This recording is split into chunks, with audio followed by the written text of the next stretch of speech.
Good morning, everyone. It is our distinct pleasure to extend a warm welcome to Professor Madhav Gadgil, our esteemed faculty members, and our dear students to this significant session organized by the Farooq Training College Editorial Board. Today, we convene to delve into an issue of paramount importance balancing progress, advocating sustainable development with environmental justice. At a time when our planet faces unprecedented ecological challenges, the pursuit of sustainable solutions has never been more critical. We are privileged to have with us Professor Madhav Gadgil, a distinguished authority in environmental conservation whose insights and expertise have profoundly shaped ecological discourse in India and beyond. We also take great pleasure in welcoming Afida, who will be moderating this dialogue with Professor Gadgil. We anticipate a thought provoking and enriching exchange of ideas. This session presents a rare opportunity to engage with a leading expert and deepen our understanding of sustainable development. Once again, a heartfelt welcome to all. We look forward to an enlightening discussion. I would like to invite Afida to begin the session and introduce Professor Madhav Gadgil. Thank you. Hello and good morning to one and all. I'm Afida, a B.Ed English student of Farooq Training College, and I have the honor of conducting this interview today. It is a privilege to engage in a conversation with none other than Dr. Madhav Gadgil, a distinguished ecologist and policy advisor who is best known as the chief architect of the Western Ghats Ecology Expert Panel Report, commonly referred to as the Gadgil Report, which laid out one of the most comprehensive frameworks for balancing ecological conservation and development in the Western Ghats. His extensive contributions have earned him numerous accolades, most recently, the United Nations Environmental Programme's Champions of the Earth Awards for 2024. With the world facing severe environmental crises day by day, his insights are more relevant than ever. In this discussion, we explore India's most pressing environmental challenges and how we can work towards a more sustainable future. Dr. Gadgil, thank you for joining us today. It is truly a pleasure to speak with you. Thank you, thank you. I'm very happy to be with you. Go ahead. Now, without any further ado, let's dive into the session. Now, as I mentioned earlier, a significant challenge the world faces today is the escalating environmental crises. In recent years, the world has witnessed an alarming increase in the frequency and intensity of natural disasters, most recent example being the wildfires in North America. India too has not been spared. In addition to facing extreme events like floods, heat waves, the country is grappling with a severe case of air pollution. According to a recent World Air Quality report by the Swiss air quality technology company IQ Air, India was ranked third among the most polluted countries in the world. It showed that out of 20 of the most polluted cities in the world, 13 of them were from India, with our capital, Delhi, consistently ranking as the most polluted capital for the past six years. Another report by Greenpeace India entitled Beyond North, which assessed the concentration of nitrogen dioxide levels in major cities in India, including your hometown, Pune, found alarming concentrations of nitrogen dioxide, linking it to severe health disorders in city residents. Such reports highlighting India's disproportionate representation among the world's most polluted cities paint a deeply concerning picture of our nation's environmental health. With air, water, and soil resources under significant strain, it appears we are experiencing a backward trend in environmental preservation. In light of this alarming situation, I am compelled to ask, despite government initiatives like the National Clean Air Program, pollution levels remain high. Are our policies ineffective or is enforcement lacking? Do you believe there is going to be any sort of reprieve or relief in terms of an environmental crisis in India? So you're asking me a specific question now? Yes. And Uh, what is the specific question? You had a long discourse, so I make clear the very specific question now with which I should start addressing the issue. Okay. So, reports have been showing that air pollution levels are so high in Indian cities, major Indian cities, like, say, your hometown, Pune itself. And despite government initiatives like the NCAP or the National Clean Air Program, pollution levels remain ever high. Are our policies ineffective, or is it enforcement that is lacking? And do you believe that there is going to be any sort of relief in terms of this crisis in India? Well, the policies and the supposedly machinery which implements them is really a facade. That in fact there is no honest intention to enforce any of these policies. Uh, One tool that is used to make sure that there is confusion and no real understanding of what is going on is to falsify all environmental data. I have again and again examined the data, for instance, from the pollution control boards. In particular, they are not perhaps so much involved with falsifying air pollution data, though that also, but water pollution data, they are continually telling outright lies. Outright lies. Our rivers are horribly polluted. Uh, Let me take the specific examples because we studied it in depth in as a part of the process of collecting information for the Western Ghat Ecology Expert Panel, which you mentioned. There is a chemical industries complex uh, on a river, west flowing river in Maharashtra called Vashishti. The pollution is rampant and quite evident. Uh, the fishing community has records of how the various fish species have gone extinct over the years, and out of some, this was actually the estuary of this river was a very rich fishing area once. Out of the 45 different fish species which were quite common and important for fisheries, only 5 were still uh, present in some significant numbers in 2011 when we looked at all these issues, and others had disappeared. The uh, effluent treatment plant associated with the chemical industries complex was clearly not doing the job, and there was overflow of untreated effluent on large scale into the river. Right at the very close to the chemical industries area, it was situated one particular village, which was really all the water sources of that village were completely polluted, unpotable. Repeated protests did not have any effect. So the sarpanch of the village, he drank that water from his own well, I think it was, which had all this effluent coming in, and was about to die. All the government did was to rush him to the hospital in Mumbai and somehow save his life. There was no action taken against the pollution.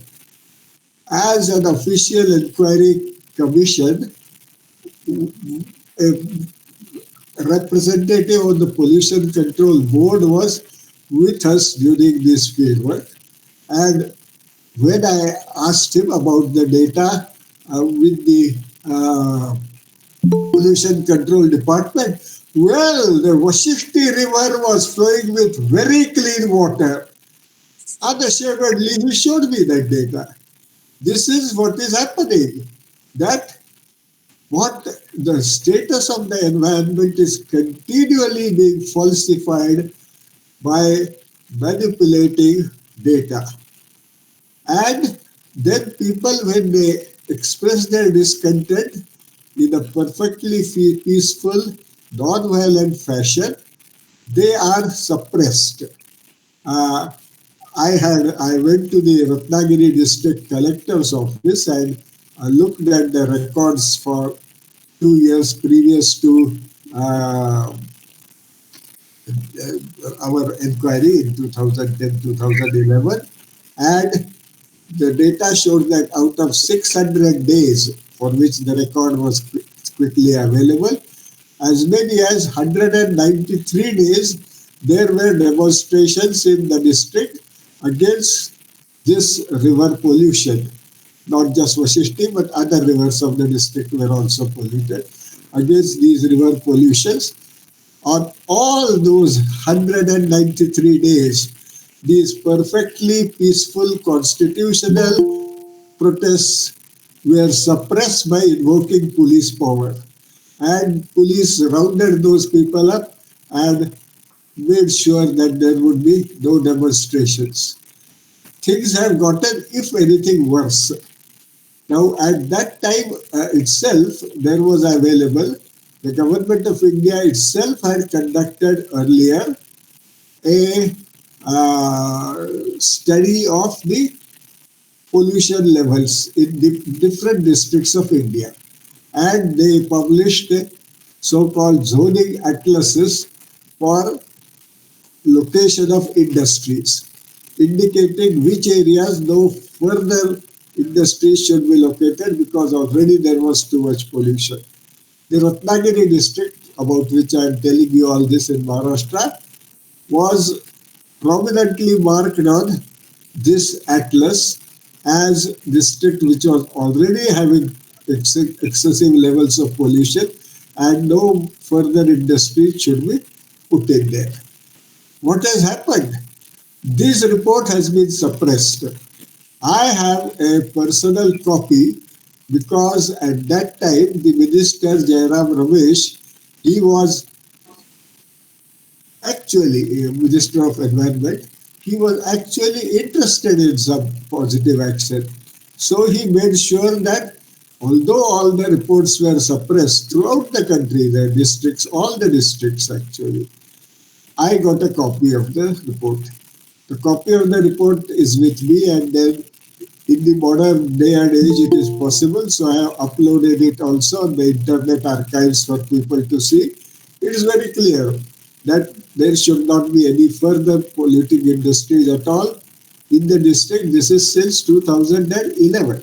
In 2024, there is a proposal to set up a petroleum refinery which would be highly polluting and which would further destroy the fisheries, both of course the river fisheries as well as the coastal fisheries, which are very seriously in trouble because of the threats of pollution. Nevertheless, at a village called Marsu, which is primarily village of fisher folk, refinery is going to be put up. And how is the whole process being conducted? Again, by violent suppression of the people's protests, legitimate protests. A journalist who covered this event, these protests, was actually, when he was in that village, one of the contractors, land sharks actually, who are trying to grab the land around the upcoming petroleum complex, and because it will then have much greater value, his vehicle killed this journalist and no action has been taken. So don't ask me if the policies are failing or this are failing. There is very deliberate act, uh, action which clearly shows that all this is facade, is a drama, and that there is no intention on part of those in power to do anything effective. Because who is making, lining their pockets out of this? This is a small, relatively small number of very rich people of India, and they are sharing very happily their loot with the bureaucracy and with those in power. And this is what is going on in the country. It is very evident, and there is plenty of evidence which I have recorded at various places and will continue to do so. Oof, right.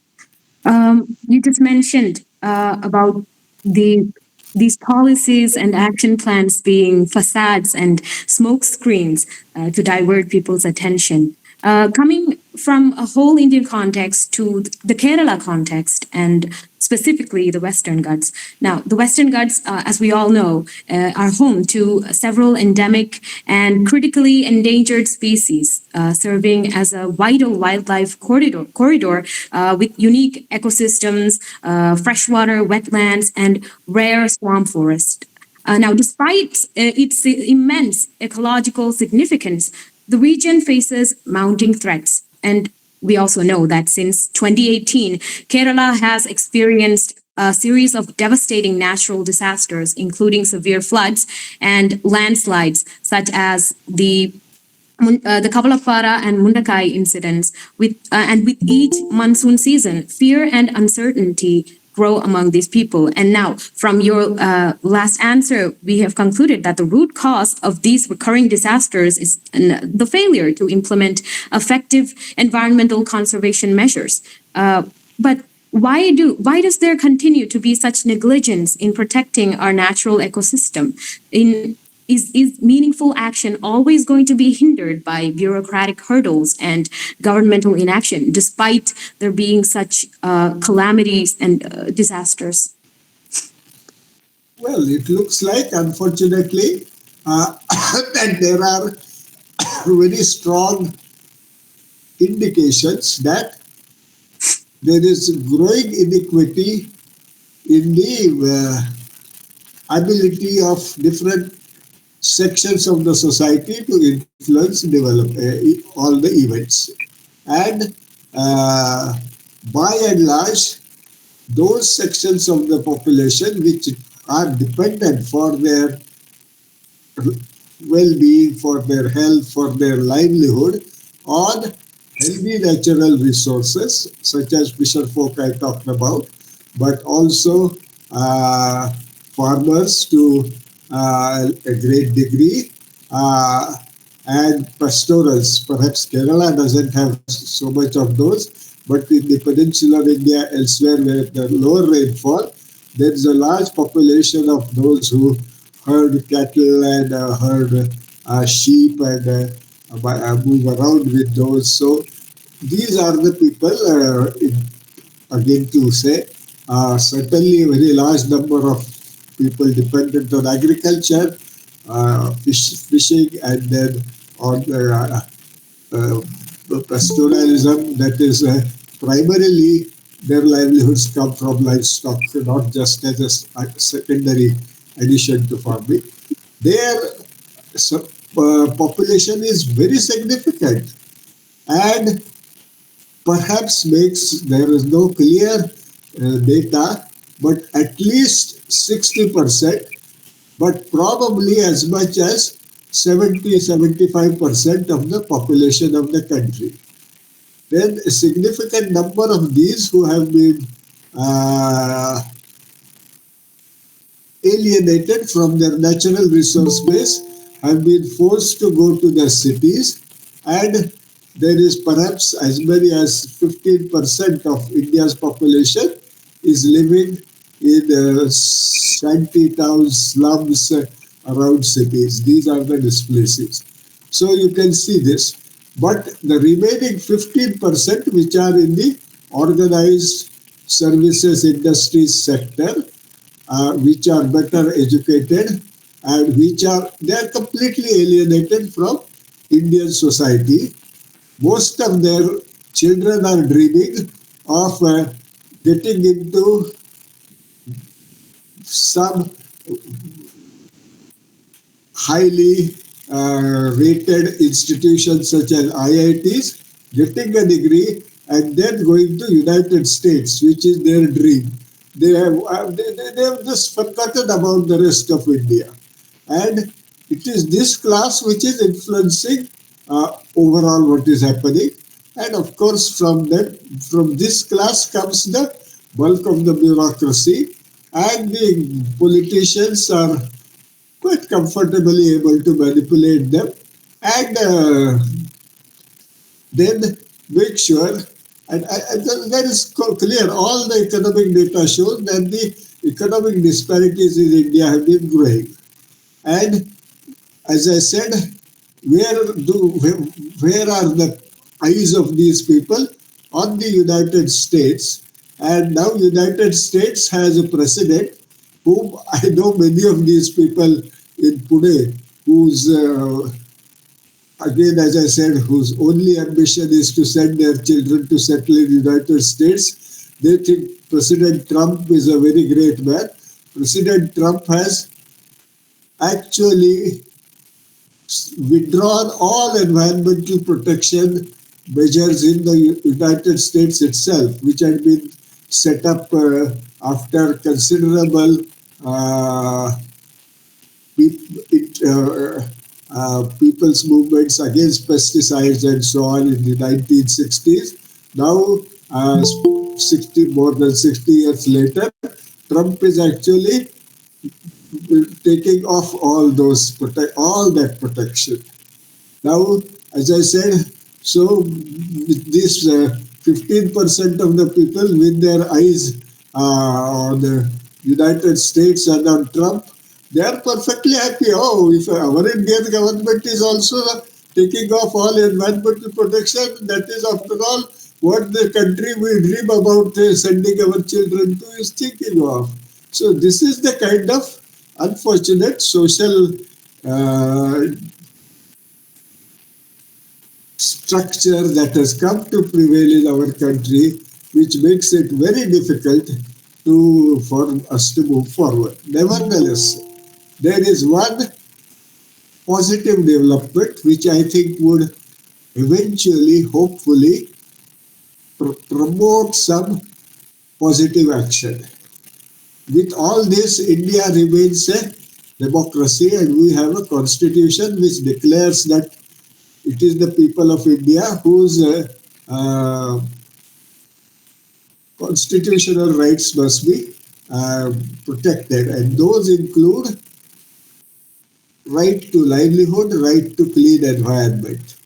And so those are, at least in theory, till today accepted. But what people were hampered by was lack of information. But lack of information is beginning to change now. Let me take a specific example from uh, Kerala itself. In Kottayam district, I guess it was 3 or 4 years ago, that there was a very serious at a village called uh, no, what was it? Where there were some 14 people died. Starts with K only. Um, Uh, Karanad is a village which was close to that, about which I want to also mention. And this was Kuttikal, I think it was called. So in the village Kuttikal, there was this landslide, and there was number of people died. Uh, After that landslide, from time to time, TV crews come to talk to me, including TV crews from Kerala and one of the staff of the TV crew who came to my house. It was one of Kerala TV channels. He was himself from Kuttikkal, and he said people are just feeling helpless because they had been protesting for no less than 10 years against the quarries on the rock quarries on the hill, which were posing a danger to their village, to their agriculture, and as it happened, even to their lives, since many of them lost their lives. But there was no cognizance. Nearby village, as I said, Karanad, not very far from that, they had gone further ahead and they had prepared as per the Biological Diversity Act of 2002, which is also attempted to be sabotaged. Nevertheless, they had prepared a local biodiversity management committee had prepared a people's biodiversity register recording the fact that the biodiversity and in general the ecosystems in the village, this Karanad, were adversely affected by the quarrying going on the hill near Karanad. The Kerala State Biodiversity Board that time, it had some very honest people, fortunately for them, examined the report and certified that that report was very soundly based on actual facts. So there was a case in Kerala High Court, and in Kerala High Court, the decision was made that quarrying should be stopped. Then what happened? The agents of the quarry mafia, they came into play.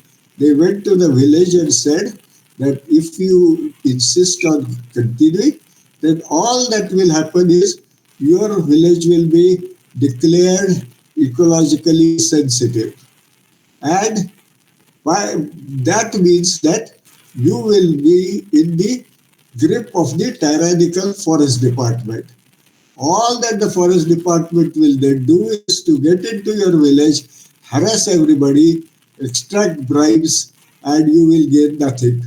So frightened, they withdrew their report. Anyway, I don't want to go into details, but details of how anti-people, anti-nature, anti-science forest department is. It is one of the worst agencies to operate in democratic country. That is still supported by this 15% people. They think it is the farmers which are destroying our nature and forest department is protecting it. Facts are quite different. I have recorded them in some detail in my book, A Walk Up the Hill, which is also available in Malayalam, by the way. Matrubhumi book has published it. I think Pashchimagattam Uru Prema Kathe or some such name. So this is the tragedy. That what then happens next?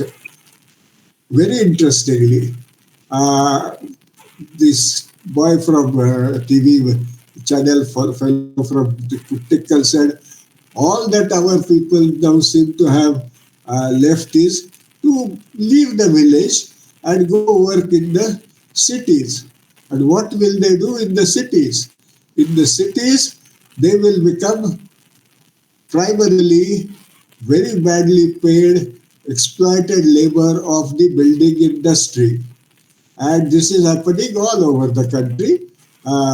People, as I said, who are alienated from their natural resource security are forced to migrate to cities and primarily work as building lobby labor. And this is what those in power love. Very interestingly, this was brought out clearly in 2020, it must be, when after the 45-day lockout, corona related lockout, many of the laborers working in the cities wanted to go back home. In Bangalore, there were a number of those, and they wanted to board the trains to go back to their various native places, including many places outside Karnataka. So, what did the chief minister do? He cancelled all the trains, and inadvertently, probably in a moment of unguarded acceptance of the fact, he told at a press conference that he had to cancel the trains because of the demand of the builders. Builders said that if all these people leave, how can we go on making all this money we are making and also passing on to partly to you? So the chief minister cancel the trains. This is the way the Indian society is operating. We have to accept that, and then we must move ahead and do one thing which is beginning to happen. And I am very happy. I will quickly mention that. Uh, I am seeing evidence of this, that with the now modern information communication technology facilities, people are beginning to get see the facts on ground. For example, in Kuttekal, while the uh, landslide was happening, apparently the quarries were still operating in intense rain.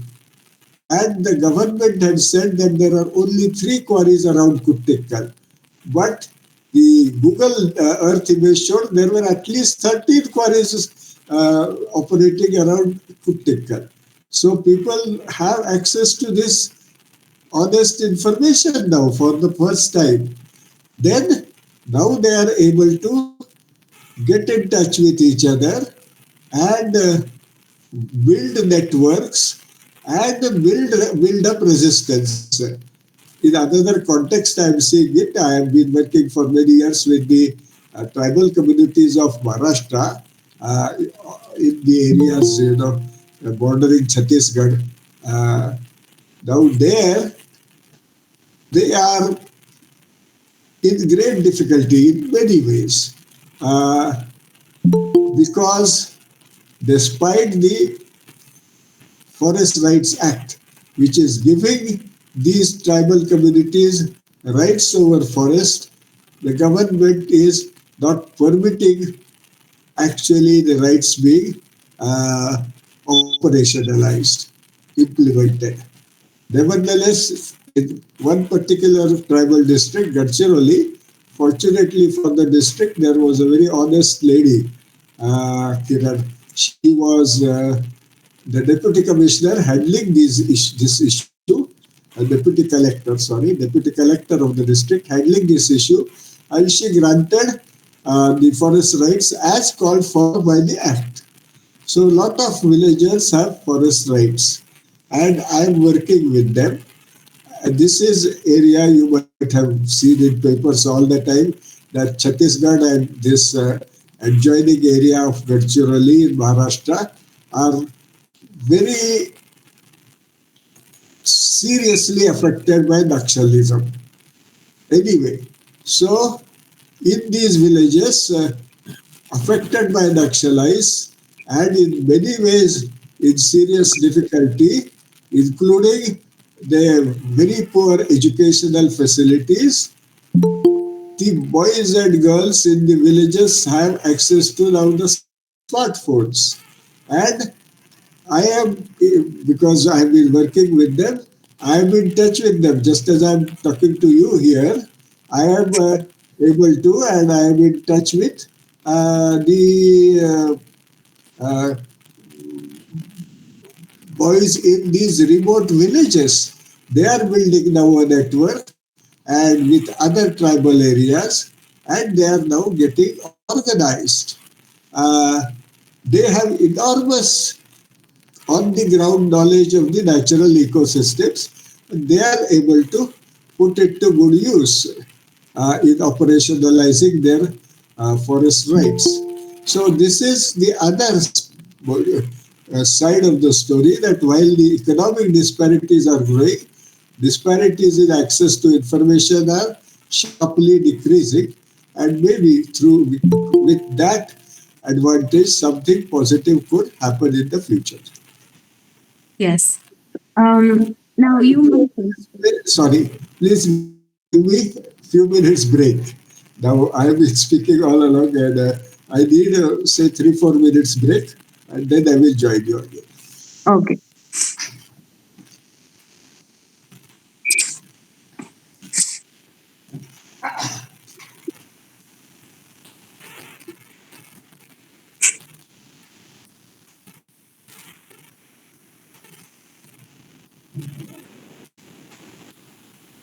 പിന്നെ 2 minutes അല്ലേ പറഞ്ഞ Afida? Yeah. അങ്ങനെയാണ് leave ചെയ്യണ്ട, അങ്ങനെ തന്നെ continue ചെയ്താൽ മതിയല്ലോ. Nale, Professor Rishad will continue the discussion. പിന്നെ അസ്മിന അല്ല അഫിദ, ഇനി എത്ര ക്വസ്റ്റ്യൻസ് ഉണ്ട്? ഇനി 3 questions. 3 ഉള്ളൂ അല്ലേ? ശരി. ഇപ്പൊ അഡീഷണൽ ക്വസ്റ്റ്യൻസിന് സമയം ഉണ്ടാവില്ല അവസാനേ അല്ലേ?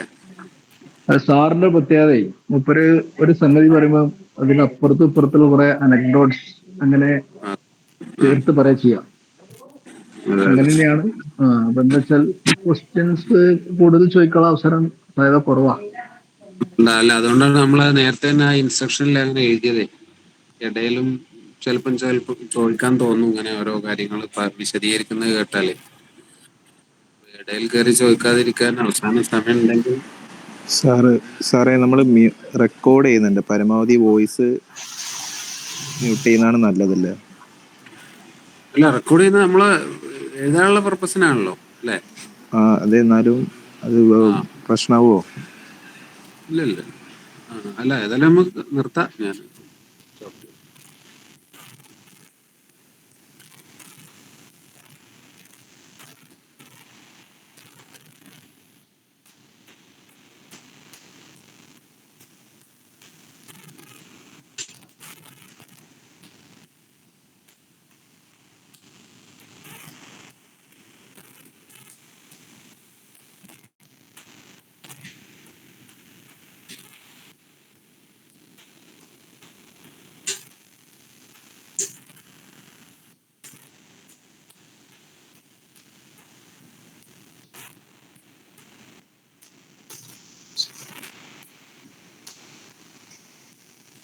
So I am back, but kindly conclude in another 20 minutes. I have been told that the this session will be from 11:30 to 12:30. So my watch says that it is 12:10.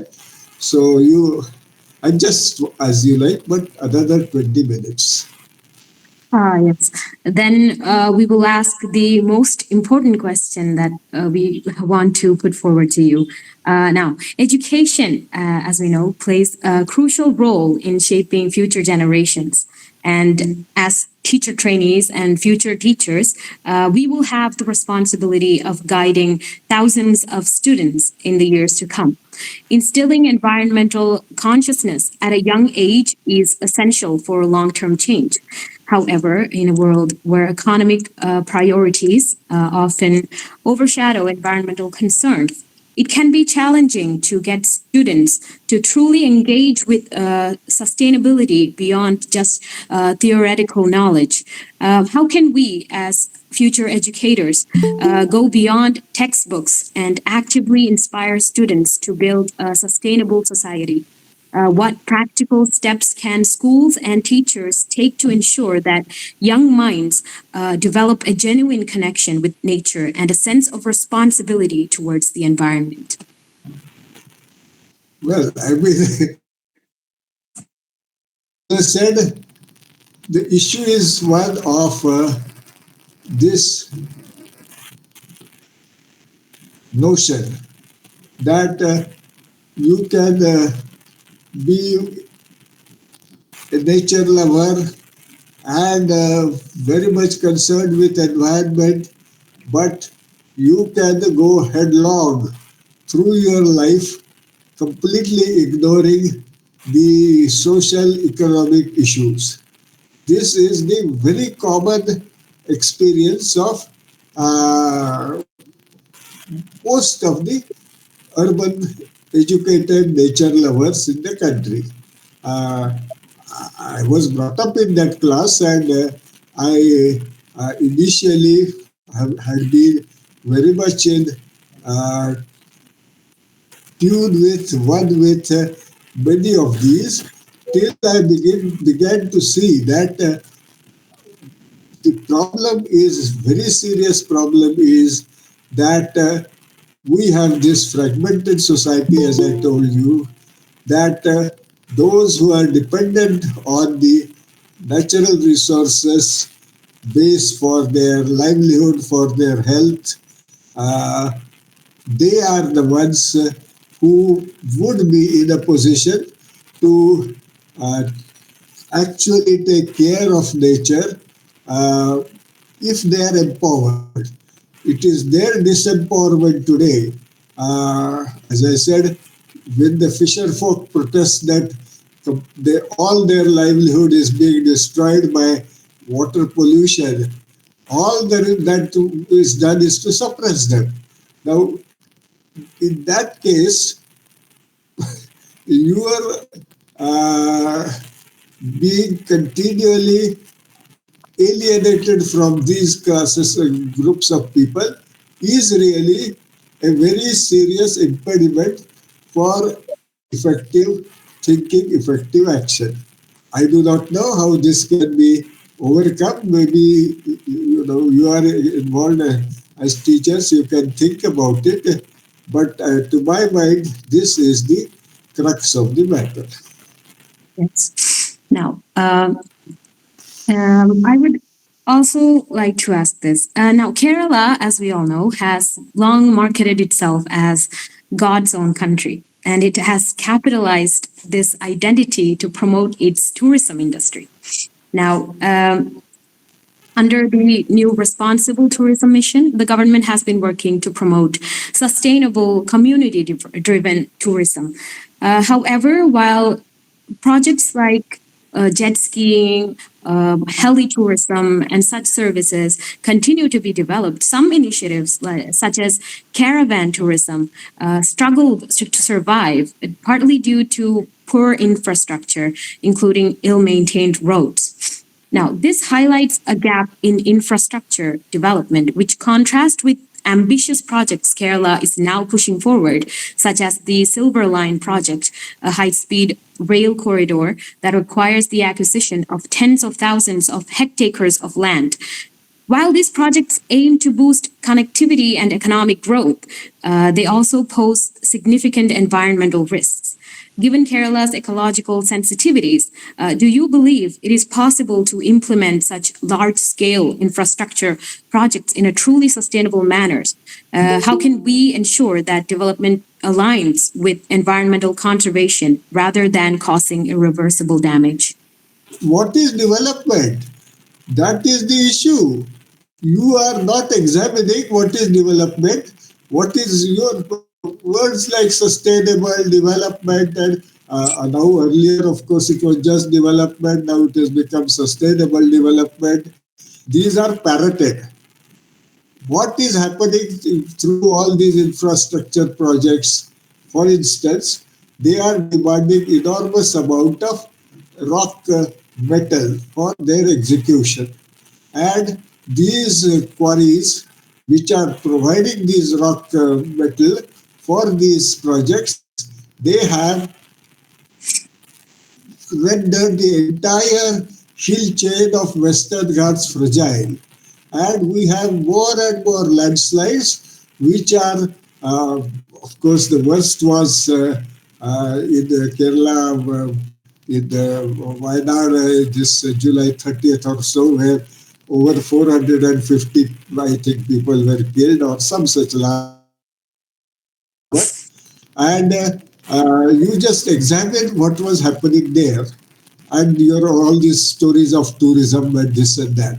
The people who got killed were every single one of them either labor, extremely ill-paid labor, being working under, in a way, inhuman conditions in these tea estates, or the descendants of such laborers which were brought in earlier, a couple of generations ago or so, who were living in on the slopes in areas which were really again not fit for human habitation.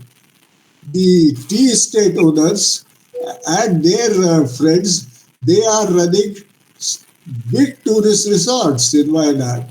And those tourist resorts have big lakes, which are further putting pressure on the environment. And they are enjoying. And I have on the ground, a lot of people from Wayanad are my friends. I love your God's own country. And they have been telling me, what do the local people get from any of these tourist resorts? They get no particularly worthwhile return. At the best, they go to some of this resort and are asked to do some tribal dance, and some 100 rupees are thrown at them, and they are asked to leave. That is the kind of, this, as I said, this kind of pretense that this is development, that all this rubble that we are taking for building those roads, and then ports like Villingam and others, that is required for some economic growth. It is required for, again, benefiting a small number of money bags. And this is development not sustainable and not economically equitable. This is not development. And don't just use parrot the word, this is needed for development, that is sustainable. What is this sustainable and what is development? Examine that. Right. There has been a controversy previously regarding what you just mentioned with tribes people being displayed as objects by the tourism department. Now, something else that I want your insight on is the subject of human wildlife conflict. Now, in recent times, residents of Kerala's hilly regions increasingly live in fear due to escalating cases of wild animal attacks. Notably, even urban areas are experiencing a surge in incidents involving wild animals like wild boars. Now, before, these incidents were largely swept under the rug, as you mentioned in a previous answer, because it largely affected farmers or who are a class of the voiceless in Kerala. And so now that this has been increasing, these incidents highlight the growing human wildlife conflict in the state, and that leads the Kerala government to declare such conflicts as a state specific disaster. Now, how should we address this pressing issue to ensure the safety of residents while also preserving wildlife? Additionally, what are the long term ecological consequences of human wildlife conflicts on Kerala's biodiversity? As I mentioned, you have to examine the whole history of forest management in India. The British set up this forest department to take away rights of the communities everywhere, and then to channel the resources to the money bags. In your own, what is that? There was this Zuari chemicals, is it? There was a village on Chaliar, maybe, or Chalkudi, Chaliar, I guess. which had a very serious mercury pollution problem and all sorts of problems. And it has been quite famous in Kerala. There, the detailed, if you see, bamboo resources, which are very important for livelihood of so many people, they were being given to this rayon or polyfiber mill at 1 rupee per ton. When the market price, which the basket weavers or others who were using the bamboo would be some 2,000, 3,000 rupees a ton. So all that forest department was doing was to diverting resources from the people and giving them essentially free. I mean, 1 rupee a ton makes no sense to these money bags, like the operators of this rayon and polyfiber factory. Then the rayon and polyfiber factory was polluting the river, amongst other things, with mercury and these kind of deadly things which were very seriously against human health also. They destroyed all the rivers, cockles, and the major source of livelihood again for the local people. They were making lime out of the shells of these cockles. That was all destroyed.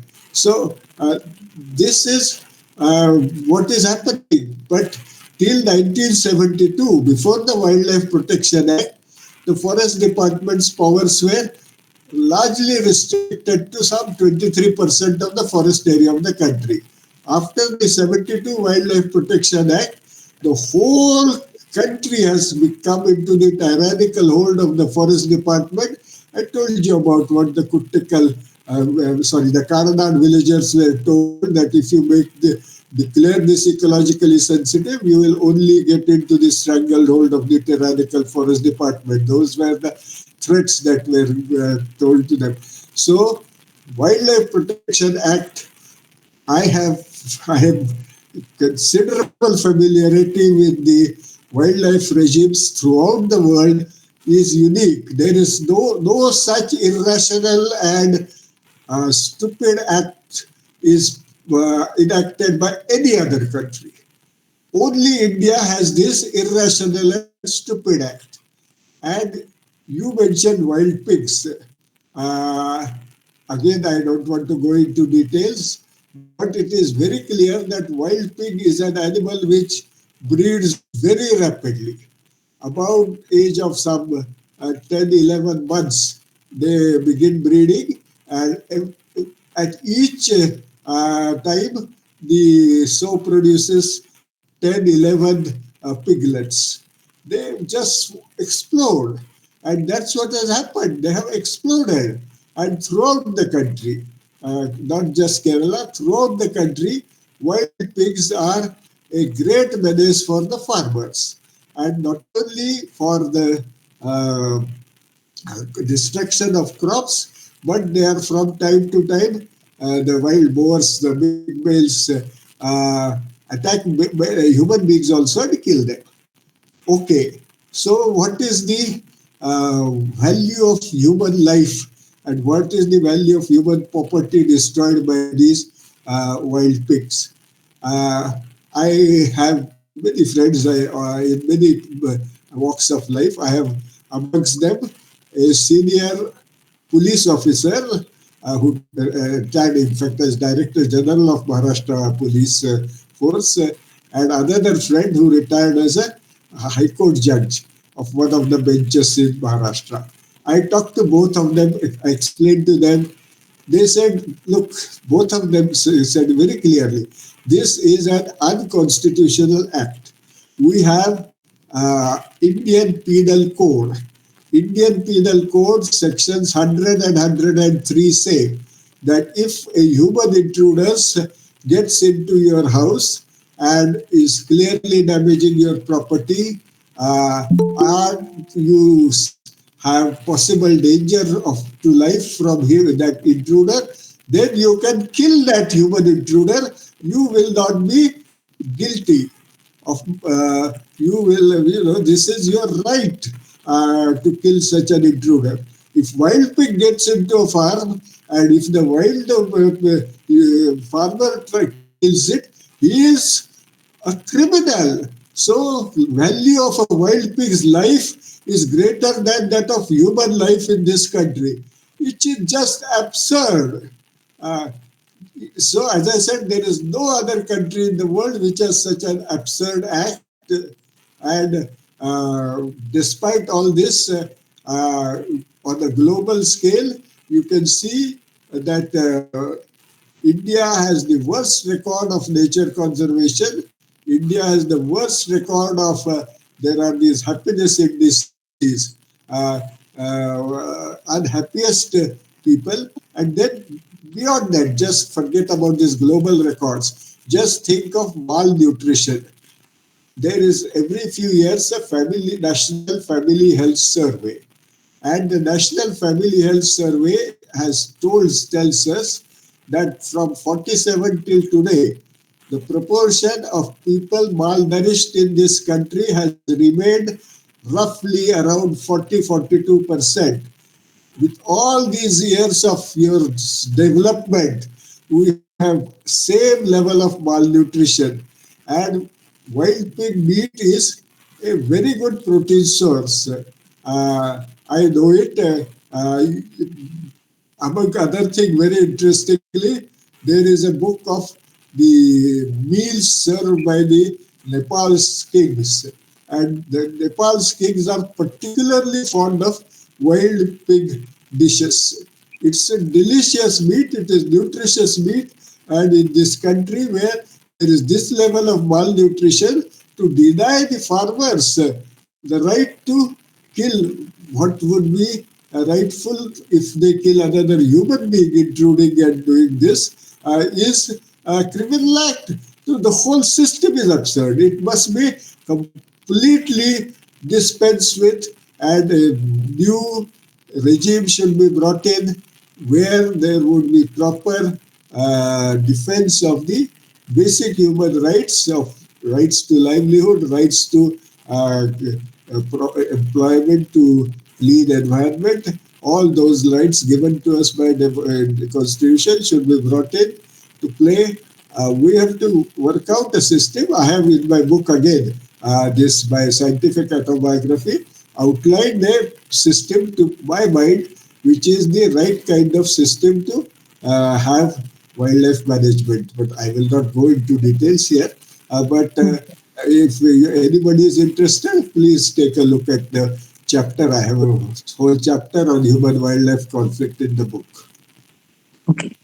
Now we're nearing the end of our session, and I would like to convey my gratitude to Dr. Madhav Gadgil for speaking with us today on such wide-ranging topics and sharing his insights, valuable information, and even anecdotes. And now I would like to invite Dijo Jose, the chairman of our Students' Union, to convey the vote of thanks. Thank you. Good afternoon, everyone. As we conclude this enlightening session, it is my privilege to extend our heartfelt gratitude to all who made this event a success. First and foremost, our deepest appreciation goes to Professor Madhav Gadgil for gracing us with his presence and sharing his valuable insights. Thank you, sir. Thank you very much. We also extend our sincere thanks to Afida for skillfully moderating this discussion. A special thanks to our students, our esteemed faculty members, and Farouk Training College editorial board for organizing this impactful session. Let us take forward the knowledge and the inspiration gained today and the work towards for a more sustainable future. Once again, thank you all and have a wonderful day. Thank you, sir. Thank you. Thank you for this opportunity to share my experiences and ideas. Thank you.